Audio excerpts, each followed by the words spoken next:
20. Folge auf Kotori. Die letzte Folge begann damit, dass der Sorry Club festgestellt hat, dass Tobioka die Winch zerstört hat. Daraufhin haben sie allerdings die Press vorhaben, sich trotzdem weiter umgeschaut nach Möglichkeiten, den Kleider trotzdem zu launchen. Davon abgesehen planen sie, wie sie Kleiderzirkung und andere Dimensionen mitgeteilt oder ausbewahrt wird. Und schließlich endet die Folge damit, dass das Zeichen erschienen, also die Morning Glory am nächsten Morgen wohl erscheinen wird. Es wird also sehr viele Probleme in sehr kurzer Zeit zu lösen geben. Mal schauen, wie sie es angehen. We tried to find another way while you weren't here, but it'll be hard to prepare anything now. Agea searched for other ways to launch besides a winch or a rubber cord, but she didn't find anything we could prepare right away. Even though the signs had come. I'll try to look some more. Okay, I'm counting on you. While I was replying, I checked my phone for new messages. However, there weren't any. Okay, cool. I hadn't heard from Kotori since her last message. She should have talked with her father already. Since she hadn't contacted me, it probably meant they still hadn't come to any conclusions. But I wrote Kotori a message. The sign appeared just now. Tomorrow morning, the morning glory will come. She'll definitely come back. Und wenn sie das macht, dann wird ihr Vater sie doch erst recht von da mitnehmen. Believing in that, I pressed the send button. We've bought dinner. Asa-chan and Yoda-chan came back carrying big shopping bags. Yo, welcome back. Ich kann dieses Yo einfach nicht. Ja. Yo, welcome back. There weren't enough rice balls, so we got sandwiches instead. And Nisa bought quite a lot of snacks. Thanks. We decided to stay here tonight. I had the two of them go stock up for our stakeout. How was your search? Everything was too hard to prepare right away. Which means... Right now all that remains is using the rubber cord. Yoru-chan made a hopeless expression. What about Kotori-senpai? Agea looked at me. I shook my head. She still hasn't contacted me. And the morning glory will be coming so soon. How about asking Hibari-san to bring Kotori here just for the morning glory? Not sure she would do that. I'll wait a bit longer. If I don't hear back, I'll try that. Oder meinen Sie zum Zuschauen? Also ich meine, ich gehe halt immer noch davon aus, dass Kotori fliegt. If that was the true sign, the real thing will happen at dawn. It only lasts 2 or 3 hours, so even that much would be enough. However, that only matters if we could actually fly. If we don't have the glider and the means to launch, it's pointless. Yeah. Everyone, how about we have dinner? Asa-chan suggested to brighten up our gloomy mood. That's right. Oh yeah, I'm starving already. Before we noticed, our usual mealtime had long since passed. Everyone grabbed whatever they liked, rice balls, sandwiches and such from the shopping bags.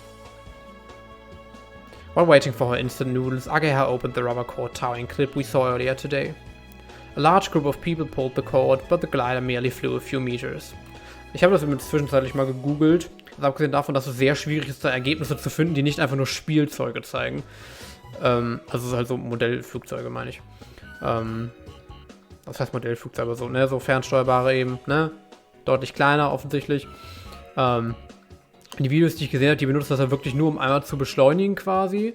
Abheben in dem Sinne tat der Glider jeweils nur dadurch, dass sie es von einem Berghang gemacht haben. Also sie haben ihn im Prinzip nur ins Rollen gebracht, damit könnte man fast sagen. And it was a very simple light airframe. I can't imagine launching our two-seater with this method after all. Everyone stared at the screen, half resigned. Oh, what's that? It's a rubber cord time. Whoa! Before we noticed, Amane-senpai was standing behind us, peeking at the computer screen over Ageha's shoulder. Yeah, why did no one ask her? Amane-senpai, when the heck did you get here? She put her helmet on the desk and answered while looking at the screen. Just a little while ago. I'm a little hurt that nobody noticed when I came in. We had all been staring at the screen absent-mindedly, so it seems we hadn't noticed her. Rubber core towing. Huh, so there are methods like that too. She said in a genuinely interested way, so there are things even she doesn't know. She quickly started skimming through the materials Ageha had found on the net. I see. Uh-huh. This is interesting, but we can't launch our glider like that. Senpai's words stabbed my heart. When Mochizuki Amane says something is impossible, it is impossible. What's wrong? You got so gloomy. Well, the truth is, I told Amane Senpai about the broken winch.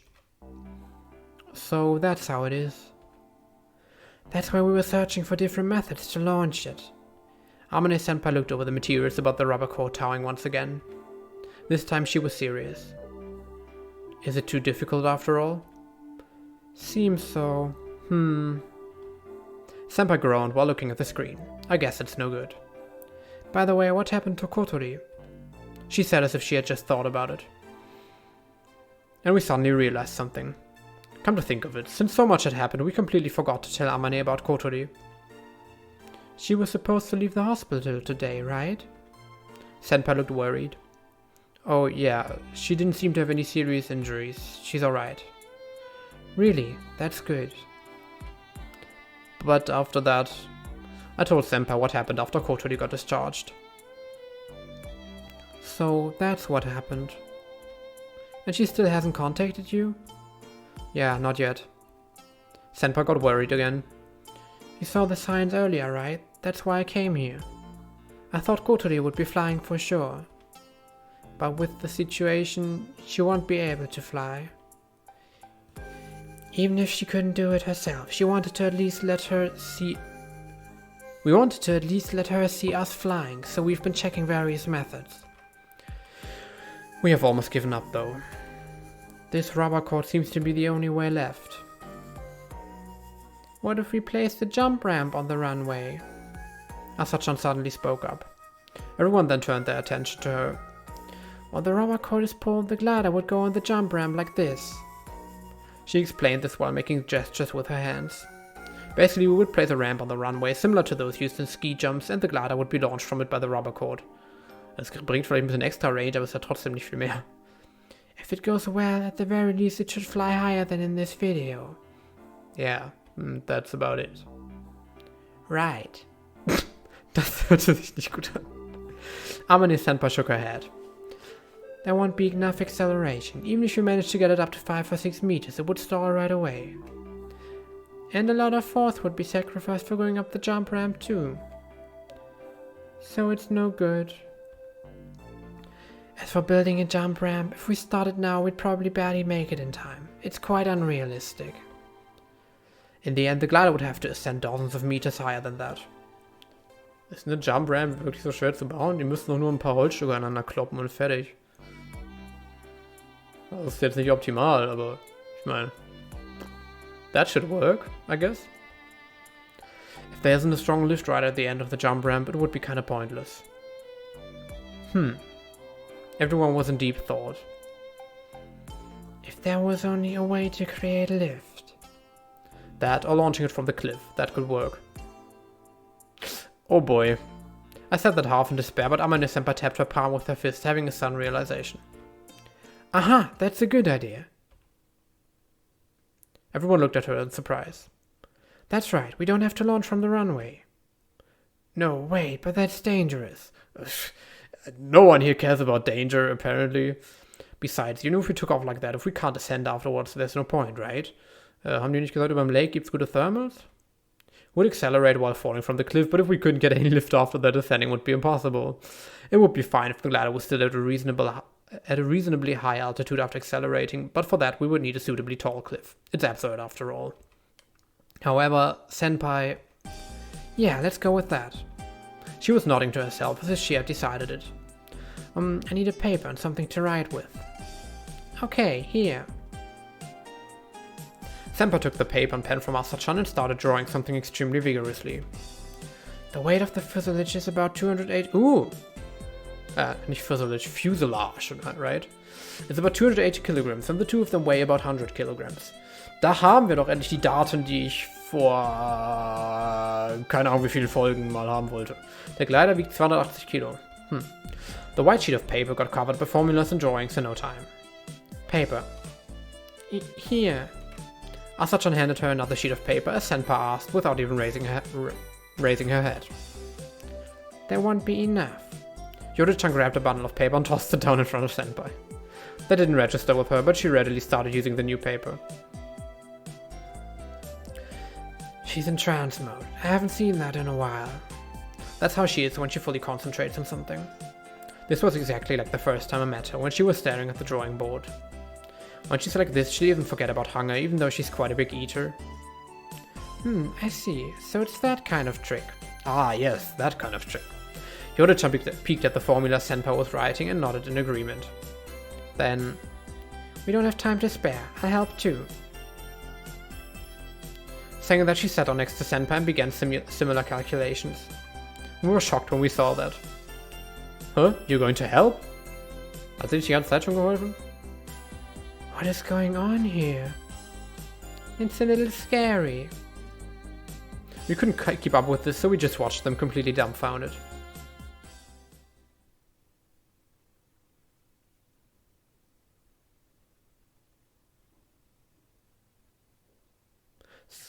Yeah, wie mache ich den Sound? The sound of two pens scribbling on paper was resounding almost without a single pause. Both Amane-senpai and Yori-chan continued writing in silence. Das kommt mir wie, das ist so eine surreale Situation, wo wir zwei Leute zusammen Zeug durchrechnen in Co-op. Keine Ahnung. It almost looked like they were communicating in an entirely different language. Yeah, mathematics, man. We, that is Ageha, Asa-chan and I, moved a bit back and discussed another issue. According to the information from Akari-san, the glider is in the gym storeroom. There's one solid lock, it's not something you could break easily. That place doesn't have any security though. Which means the only problem is that lock.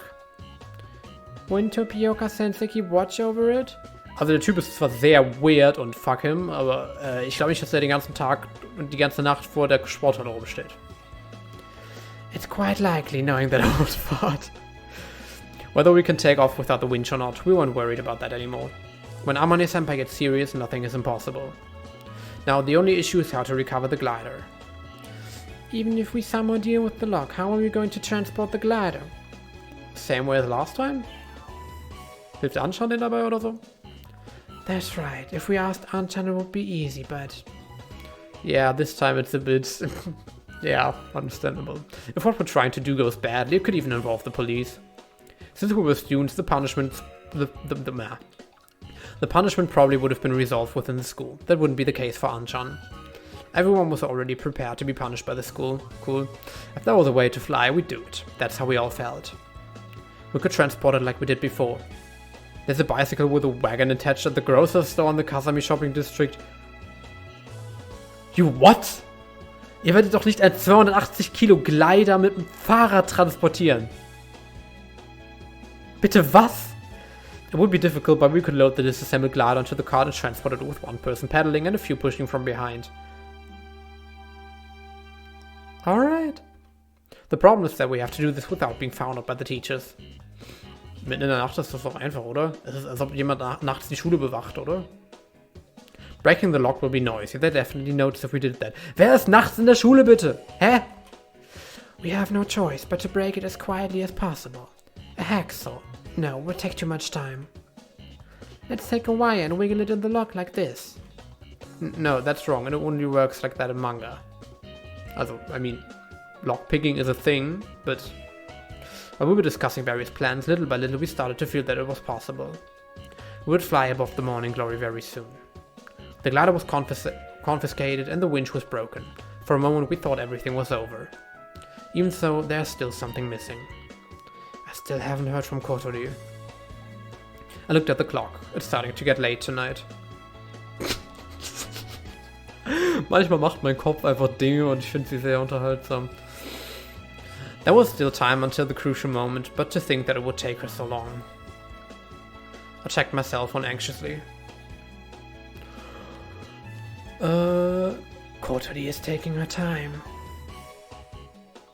She still hasn't contacted you? Yeah. She did read my message, right? I couldn't believe she'd remain quiet if she knew that the signs had appeared. Jeez, ever since the first time I met her, I knew this girl would be a lot of work. Vielleicht ist sie gerade dabei aus dem Haus zu schleichen oder so. That's because she acts like a kid. As I replied while laughing, my phone rang. Cool. It wasn't a message, but a call. Hello? Ah, hello, Aikun. It's Kanako. Please pick up Kotori from the dorm. Kanako-san? You know, just now Hibari-san came over. Oh, okay. She says she has something to give to you, so sorry, but could you come back? Give something? Like her sister? Yeah, I'll be right there. I closed my phone and stood up. I'll be right back. Ich finde gut, dass es null hinterfragt. Nice. Breathing heavily, I was running up the hill. Why did Hibari-san come? Kotori isn't with her? Okay, yeah, never mind. What did she want to give me? I was out of breath, but I kept running, urged by a bad premonition. A bad one? Okay. Suddenly the cell phone in my pocket signaled that I got a message. I stopped and checked my phone. It was from Kotori. The message had no title. Title? Wer schicken die Mails oder was? I hesitated for a moment, but then I opened the message. I'm sorry I didn't call, but if I talk to you now, I'd probably lose my resolve. Resolve? My hands trembled and I almost dropped my phone. I grasped it with both hands as I continued reading. I talked with my father and decided to go back to Tokyo. Wait, what? You what? I'm going to quit school by the end of summer break. I really wanted to stay in Kasugaoda, but I can't keep making my parents worry like this. What? This is a feint, right? After reading that, I blinked my eyes. I was shocked, but at the same time I knew that something like this could happen. I don't believe it. Spending this past year with you guys was really fun. It was really precious to me. I wish I had made a photo album. I'm sorry that I caused so much trouble for you all. Please don't mind me and make sure you fly above the morning glory. That's the only thing I want right now.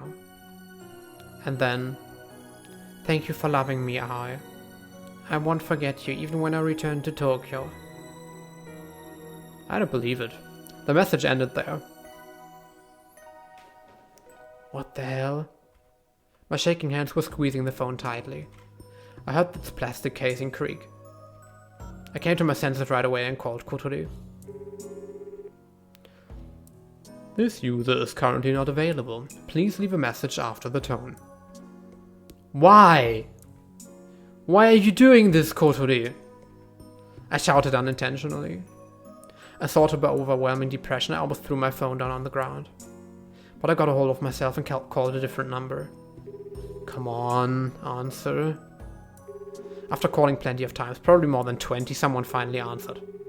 20 Mal angerufen? Das ist mein Klingeln, oder? Hello, it's Habane. Kotori. Aoi. Kotori. Hearing Kotori's voice after what felt like ages, I felt relieved. I had called Hibari-san's home. Since Kotori answered the phone, it means she's still there. I read your email. What's going on? My mother collapsed.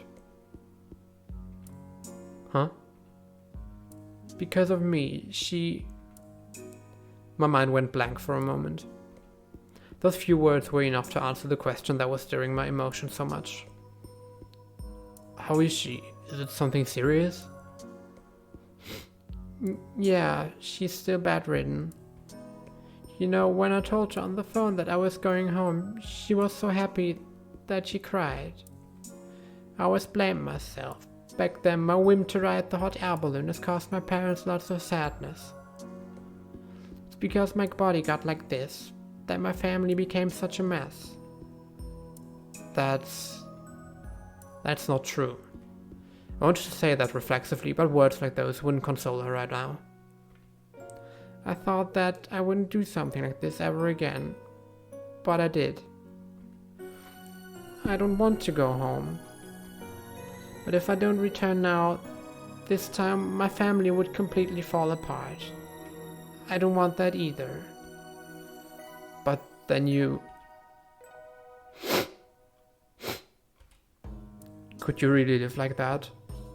After quitting school and returning home? Kotori didn't say anything. After a short silence, she sighed. I'm not the same as I was a year ago. It's not like back then when I hated everything and just wanted to run away from home. Now I have a lot of great memories. Meeting you, Ageha, Asa-chan, Yoru-chan, Amane-chan, everyone from Flying Fish Manor. I made friends at school too and had a wonderful time. I found a boyfriend and fell in love just like a normal girl. And I flew through the sky. Those are all things I probably wouldn't get to do if I didn't meet you guys. That's enough already. But you still have something left to do, right? One really big thing. Did you read the message? The signs have appeared. It will come in just a few hours. The morning glory. That dream is beyond my reach. No, it isn't. It is. But you can fly now and by yourself at that. Even though I can't even take a bath myself. I could fly only because everyone was helping me too. I couldn't have done that by myself. Kotori. I couldn't believe it. It's like she was denying everything we have done together up until now. As if all those happy fun moments had never happened. It felt so frustrating and miserable that it almost brought me to tears. The year I've spent with you was really fun, I treasure those memories for my entire life. So that's enough. Something like that is not enough at all. Tears of vexation were mixed with my voice. Before I noticed, I had started crying. Aoi, you should fly. To the morning glory. I can at least look up at you. She laughed a little as she said this. I could tell she was pretending to be strong with all her might. Or perhaps that really was the one last thing she wished for. I realized she had hung up.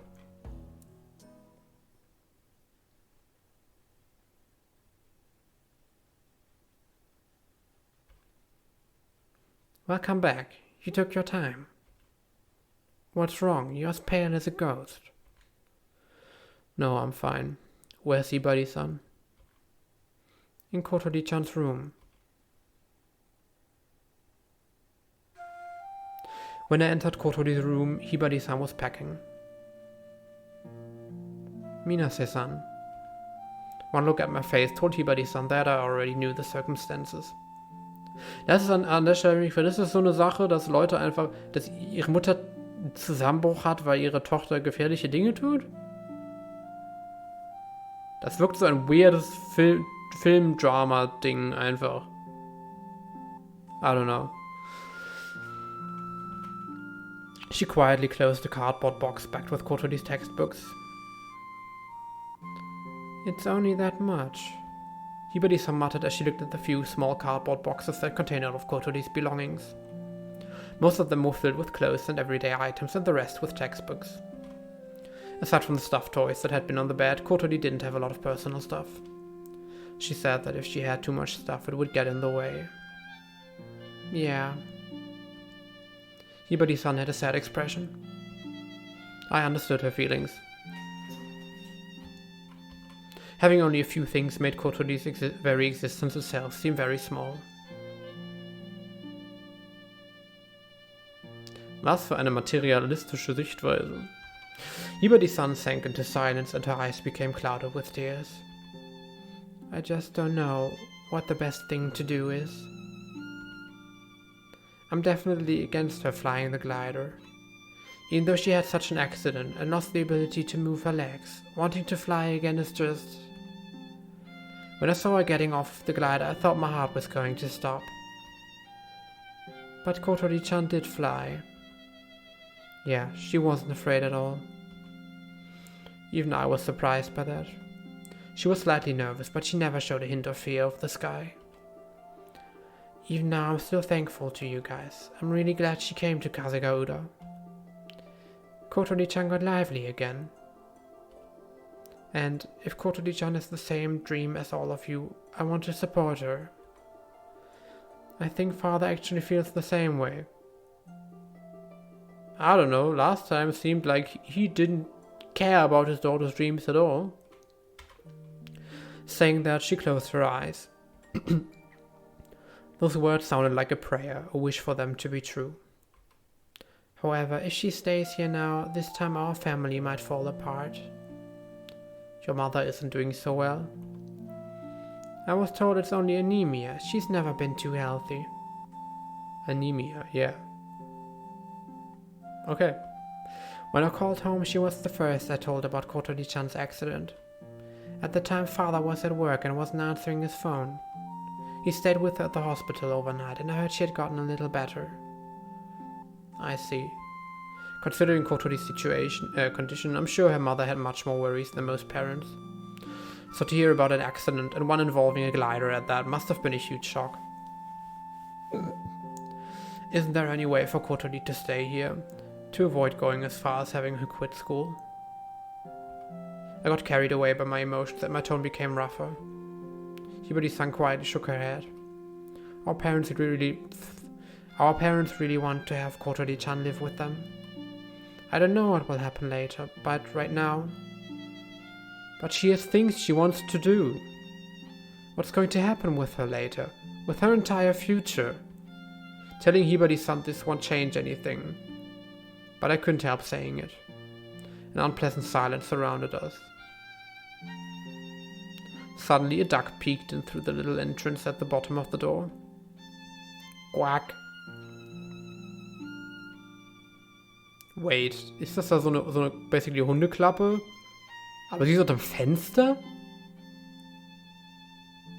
Nani? Hat entered the room and waddled over to Hibari-san's feet. Hat-chan. Hibari-san leaned over and stroked Hat's back. Quack. Kotori hasn't come back, so he's been searching the dorm for her. Hat has always been making rounds around the dorm on days when Kotori was late coming home. I see. Kotori-chan asked me to tell you to take care of him. No need to worry about this guy. He might get lonely, but even if you left him alone, he'd just keep on living and looking for food at his own convenience. Hat-chan sure is strong. Quack quack. Hibari-san's petting got Hat into a good mood. What's going to happen with Kotori now? She'll stay at my place tonight. Father's going to come for her tomorrow morning. He'll take care of all procedures regarding Kotori's withdrawal from school, so she won't be coming here. Can I see her one more time before that? Please, Hibari-san. Please let me see her. Hibari-san stopped petting Hat, got up and took something out of her bag. Here, this is for you. It was Isuka-san's flight log. She said it's not something she should have anymore.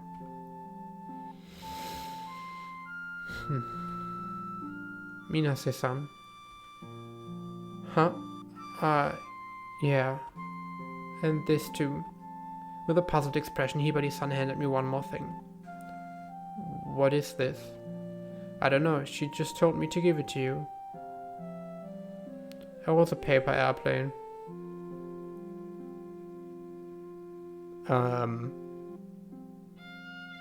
You're sending conflicting messages. Was? Also das ist doch oft, oder? Ich denke mal, das ist so ein, oder ich denke, das ist so ein Throwback an die erste Szene ganz am Anfang, wo sie da am Dings am Lake irgendwie stand und ihr Rollstuhl kaputt war und sie Paperplanes geworfen hat, um nach Hilfe zu, ne? Aber das hätte sie doch auch einfach übers Telefon sagen können. Dann, hä? I don't get it. A plain, ordinary paper airplane. I immediately unfolded it, but there wasn't anything written on the paper. We'll take the luggage later, so can we leave it here until then? Okay. I cast my eyes down and Hibari-san looked at me with concern. I'm sure she'll get in touch with you when she's back in Tokyo. Until then, could you just leave it at that, please? She said apologetically and left. I was frozen in place for a moment. The fatigue suddenly overwhelmed me. I had no willpower to fight it. I sat on the bed, my eyes wandered to Iska-san's flight log that I just received. She said it's not something she should have anymore. For Kotori, everything began with that notebook. It was because she found it in this room that she discovered the glider and flew herself. Returning it basically meant she had already decided to return home. Aber warum der Papierflieger? Ich wüsste nicht, was es sonst bedeuten soll. Das wäre einfach so random.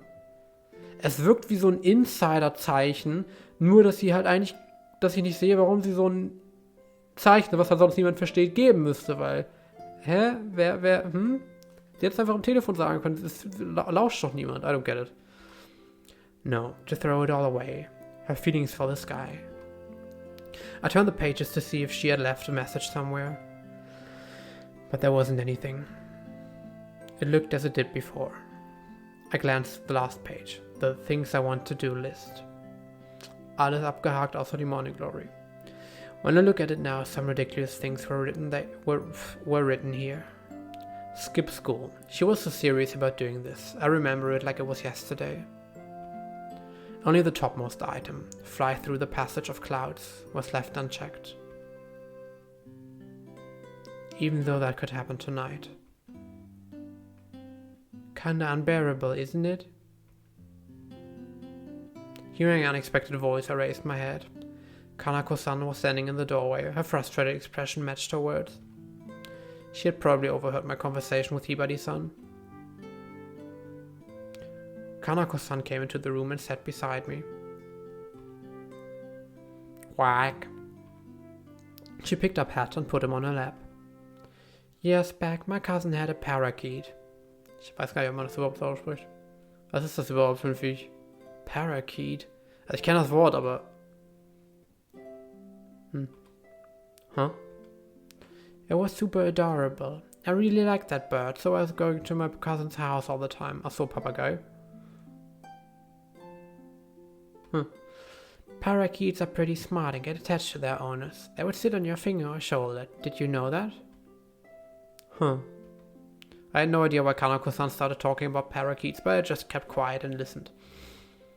One day my cousin bought another one. Because if there was only one, it would get lonely. I went to see it at once. I was so excited back then. I was just a little girl. And then I saw it. How they clip a bird's wings. What? Clipping the wings? Yes. Kanako-san took a hold of Hat's wings and flapped them. When you have a pet parakeet, you cut its feathers, just a little bit off the tip of its wings, although it seems not all the owners do that. Why would you? I thought the same. How could they? That's so terrible, and such. Aber bei den Federn sitzen ja keine Nerven, oder? Das wirkt einfach nur weird, aber es sollte nicht schmerzhaft sein, right? I felt bad for the parakeet, so I stopped visiting my cousin. That's pretty sad. I thought you'd say that. But quite some time later, when I was a little older, I learned there was a reason for doing that. What kind of reason? Apparently, if you don't do that when they're let loose, they would fly around the room with too much momentum and hit the ceiling or walls. Okay. They may end up breaking things and hurting themselves. Also, they often fly out of a window. Wenn die Flügel schneidest, balanced das? Was? Das wirkt ein bisschen, nicht die Flügel, die Federn. Das wird seltsam. Hey, you sometimes see flyers for a missing parakeet, right? I hadn't seen any recently, but in the past I've seen flyers for missing parakeets that were similar to ones for missing dogs. Me, never in my life before. Even if their wings are clipped, they can still fly a little. This makes living with people easier. The point is, it's not that they can't fly. Their wings are just adjusted to match the smaller world they live in. I see. I had no idea keeping a parakeet involved something like that. Yeah. Cool, interesting knowledge. That so-called clipping the wings sounded cruel, but I guess it might be the same as a collar for a dog. And I still think about it sometimes. Which way is better? For the parakeet, right? There are probably some that are happier that way and some that aren't. Being loved by their owner, eating to their heart's content, sleeping in a comfortable, safe place away from natural enemies. I suppose that could be called happiness. But you can't ask them about their true feelings. That's right. She put hat on the floor while mentioning that she couldn't fly to begin with. Then she stood up.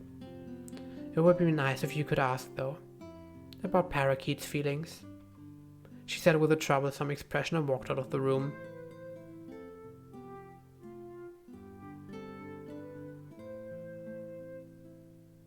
Okay, also,